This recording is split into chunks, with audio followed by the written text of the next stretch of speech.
नमस्कार दोस्तों, इस वीडियो में हम जेल नियंत्रण स्टेनिंग मेथड के बारे में समझेंगे। जेल नियंत्रण मेथड एक ऐसा मेथड है जिससे एएफबी बैक्टीरिया के बारे में स्टेनिंग की जाती है, उसके बारे में जानकारी ली जाती है कि ये है या नहीं है।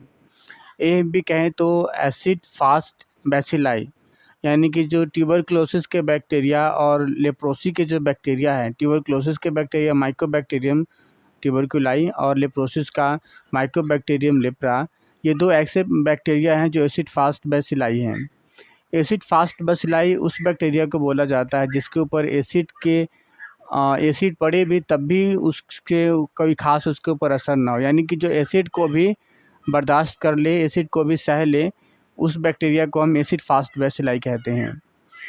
तो ट्यूबरक्लोसिस और जो लेप्रोसी के जो बैक्टीरिया है, ये दोनों एसिड फास्ट बैसिलाई। इसका मतलब है अगर इसके ऊपर अगर आप एसिड डाल भी दें तो अगर ये इसके ऊपर स्टेनिंग की जाती है, इसके ऊपर अगर कोई स्टेन चढ़ जाता है तो एसिड के कारण पर लगने पर भी वो स्टेन नहीं रिमूव होता है।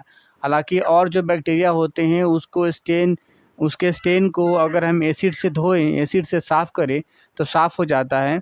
लेकिन जो एसिड फास्ट बैसिलाई होते हैं वो एक बार उसके ऊपर कोई स्टेन यानी कि कोई रंग चढ़ जाता है तो फिर वो साफ़ नहीं होता, चाहे वो एसिड ही क्यों ना हो। हालांकि एसिड फास्ट बैसिलाई में रंग चढ़ता ही नहीं है जल्दी, या कोई और अगर चढ़ जाए तो फिर उतरता नहीं है। ठीक है, इन्हीं चीज़ों को हम आज देखेंगे, समझेंगे कि कैसे होता है, इसके पूरे प्रोसेस को करेंगे। तो चलिए शुरू करते हैं। देखिए, अगर इसको इंट्रोडक्शन देखें तो जेल नियंत्रण stain is also called acid fast stain. जो जेल नियंत्रण स्टेन है इसको एसिड फास्ट स्टेन के नाम से भी जाना जाता है।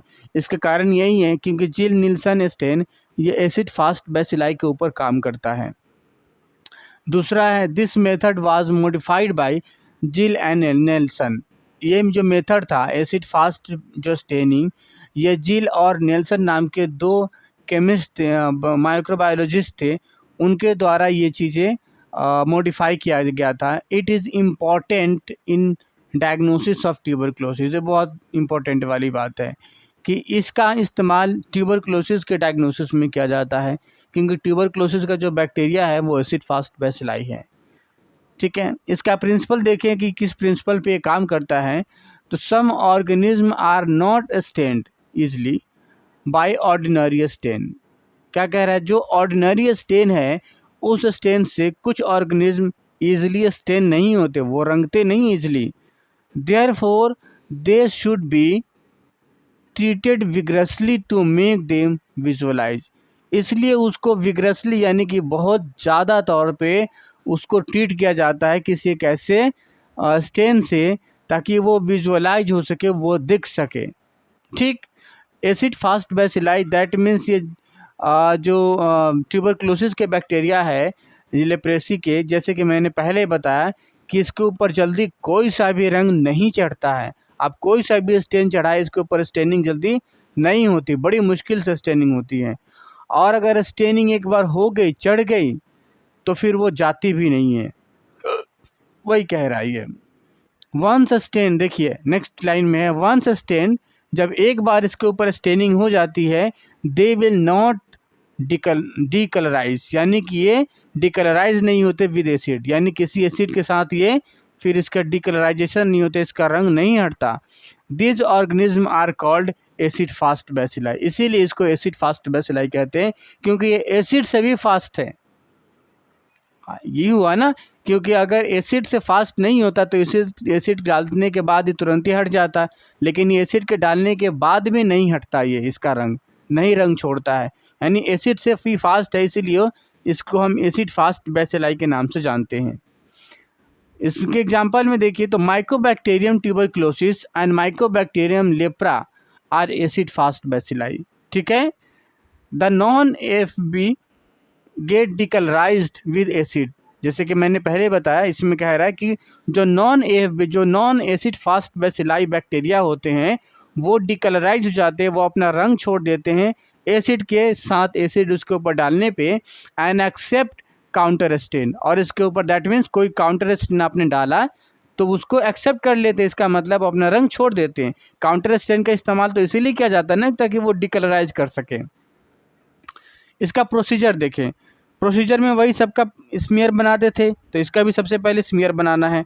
यानी सबसे पहले क्या करना है, प्रिपेयर स्मीयर ऑफ सैंपल, जो सैंपल आपने लिया है उसका स्मीयर बनाए, टू बी एग्जामिन, जिसको एग्जामिन करना है आपने जनरली इट इज़ स्पूटम, आमतौर पे जो इसका स्मीयर के लिए जो सैंपल लिया जाता है वो सैंपल स्पूटम होता है, यानी कि खखार जो होता है गले के ऊपर का जो थूक खखार जो होता है वही सैंपल के रूप में कलेक्ट किया जाता है टीबी के मरीज़ का, और उसी का स्मीयर बनाना है, उसी की स्टेनिंग करनी है। फिर आपने स्मीयर बना लिया, स्मीयर बनाने का वही तरीका, आप स्लाइड के ऊपर लेना है, फैला देना है, सुखा लेना है। फिर वही air dry and heat fixation the smear, फिर वही हवा में सुखा लेना है, सुखाने के बाद फिर वही हीट फिक्सेशन करना है, यानी फ्लेम के ऊपर रख के 4 से 5 बार, और हर एक बार 4 से 5 सेकंड के लिए रखना है, ताकि वो जो ग्रोथ है, साइज है, वो बढ़े ना घटे ना। फिर है पावर 1% कार्बोल फ्यूस्चिन। देखिए इसके अंदर जो स्टेन जो यूज़ किया जाता है उसका नाम है कार्बोल फ्यूस्चिन। इसका 1% जो स्टेन है कार्बन फ्यूजन का, उसको लेना है और उस स्लाइड के ऊपर जो आपको हीट फिक्सेशन आपने किया है उसके ऊपर डाल देनी है और फैला लेना है, जैसे हम सब में करते आए हैं। To cover the entire surface of the slide, यानी स्लाइड के पूरे सरफेस पे 0.1% कार्बन फ्यूजन रख के उसको फैला देना है। फिर क्या करना है, हीट द स्लाइड्स। अब उसके बाद क्या करना है, फिर से उसको हीट करना है। Heat the slides from underneath until vapour start rising, और उसको तब तक हीट देते रहना जब तक कि उसके अंदर से वेपर निकलना ना शुरू हो जाए, यानी कि भाप निकलना जब तक शुरू नहीं हो जाता तब तक आपको वेपर देते रहना है। Do not let the stain to dry, उस स्टेन को सूखने नहीं देना है आपको। अगर आप सूखने देंगे तो फिर नहीं होगा, उसको आपको भाप की तरह निकालने के लिए उसको आपको आग के ऊपर पिघलाते रहना है, रखते रहना है, ठीक है। Leave the carbol fuchsin on slide up to 5 minutes. अब जब ये कर देंगे आप तो कार्बन फ्यूजन को स्लाइड के ऊपर लगभग कितने मिनट के लिए रखना है, 5 मिनट के लिए रखना है आपको। एंड देन उसके बाद wash the slide with water. आपने कार्बन फ्यूजन रखा, फिर उसको फ्लेम के ऊपर रख के आपने उसको ऊपर 5 मिनट के लिए लगभग उसको गर्म किया, ताकि वो वेपर होने लग जाए, यानी जब तक वो वेपर में नहीं बदलने लग जाता, भाप नहीं निकलने लग जाता, तब तक आपको गर्म करना है। जब देखें कि भाप निकलने लग गया है तो उसको बाहर हटाएं। हटाने के बाद जब वो नॉर्मल हो जाए फिर उसके बाद उस स्लाइड को पानी के साथ उसको धो लें, रनिंग वाटर के साथ। फिर जब आप पानी के साथ उसको धो लेंगे, फिर 25% sulphuric acid on the slide and let it to stand for 2 to 4 minutes. जब पानी के साथ धो लेंगे तो 25% जो सल्फ्यूरिक एसिड होगा, ऐसा कंसनट्रेशन वाला जो कंटेंट यानी सॉल्यूशन लेना है जिसमें 25% सल्फ्यूरिक एसिड हो, उस स्लाइड के ऊपर जिसको आपने सुखाया, अभी ठंडा किया है, पानी से धोया है, उसके ऊपर रखना है और फैला देना है, ठीक है। और उसको 2 से 4 मिनट के लिए छोड़ देना है। इससे क्या होगा, साफ़ होने वाला होगा तो साफ़ हो जाएगा, नहीं होने वाला होगा तो नहीं होगा। Gently wash away sulphuric acid and excess stain with tap water, और 2 से 4 मिनट के बाद फिर उसको आराम से फिर से उसको धो लेना है, ठीक है। इससे हमारा क्या होगा, इससे हमारा ये होगा कि जो फ्यूस्चिन है, अगर कार्बन फ्यूस्चिन उसके ऊपर चढ़ा है और उसके अंदर acid fast bacilli, that means microbacterium tuberculi या माइक्रोबैक्टीरियम लेप्रा उसके ऊपर है, तब आपने सल्फ्यूरिक एसिड डाला, तभी उसके ऊपर कोई फ़र्क नहीं पड़ेगा, कार्बन फ्यूस्चिन का रंग उसके ऊपर चढ़ जाएगा। लेकिन अगर वो नहीं है तो जैसे आपने सल्फ्यूरिक एसिड डाला है वैसे वो उस रंग को हटा देगा, डिकलराइज कर देगा, और पानी से आप धोएंगे तो उसमें आपको कुछ भी नज़र नहीं आएगा, सब साफ़ हो जाएगा।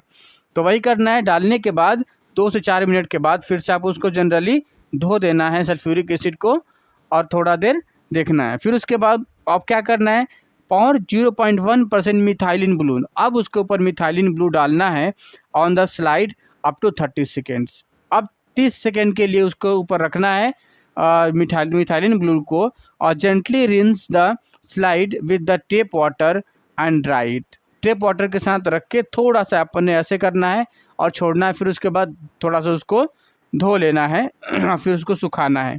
इससे क्या होगा, अगर सल्फ्यूरिक एसिड डालने से एसिड फास्ट बेसिलाई अगर उसके ऊपर तो ऊपर होगा उस स्लाइड के ऊपर तो धुलेगा नहीं, हटेगा नहीं। तो अगर आपने मिथाइलिन ब्लू डाला तो उसकी जो कलर है वो और ज़्यादा गाढ़ा हो जाएगा, दैट मीन्स डार्क हो जाएगा, और वो जो बैक्टीरिया है ट्यूबरकुलाई का वो आपको ईजिली दिखाई देगा। लेकिन अगर सल्फ्यूरिक एसिड डालने के बाद ही अगर ख़त्म हो गया है तो आपको दिखाई नहीं देगा, वो नहीं रहेगा। ठीक है, फिर उसके बाद क्या करना, the AFB bacilli looks like thin red dots and are slightly curved. अब आप उसको माइक्रोस्कोप में सुखाने के बाद ऑब्जर्व करें तो देखेंगे कि अगर उसके अंदर एसिड फास्ट बैसिलाई के अंदर माइक्रोबैक्टीरियम अगर आपको मिलता है तो आपको लुक्स लाइक थीन, पतले पतले rod like structure and are slightly curved, हल्के से टेढ़े मेढ़े से नज़र आ सकते हैं। दे कैन अपीयर आइसोलेटेड, मतलब अकेला अकेला इधर उधर नज़र आ सकता है, या फिर पेयर्ड यानी कि जोड़े में नज़र आ सकता है, एक इधर है एक इधर है इस तरीके से, या फिर क्लम्प में, क्लम्प यानी कि कई सारे गुच्छे के रूप में आपको नज़र आ सकता है ये। ठीक है, तो इस तरीके से ये पूरा जील नेल्सन स्टेनिंग की जाती है, एसिड फास्ट स्टेनिंग की जाती है।